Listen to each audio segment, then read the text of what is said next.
Okey, kita masih tengok real sama ya. Kita buat kiraan bearing ya.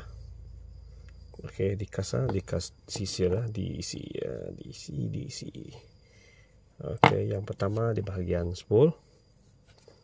Okey, di bahagian spool satu. Okey, untuk tepi. Okey, ini tak ada lah. Satu. Di dalam ini pun ada satu. Okey, untuk pembang spool dua. Okey, sini tak ada ya.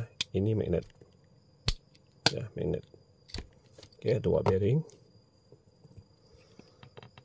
3 4. Ini roller bearing tambah satu. Tambah satu ini roller bearing. 4 sudah. Okey, 1 2 3 4. Tambah roller bearing 1 4. Di bagian drive shaft 5. Di bahagian guideline ya 6. Dan yang ini 7. Okey, 7. Bagian lain tak ada lagi. Okey, tepat ya. 7 biji bearing semua.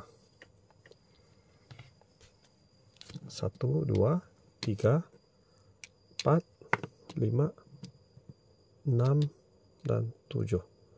Okey, yang sebelah sini dia tak ada. Okey, kosong. Okey, dia letak washer biasa saja.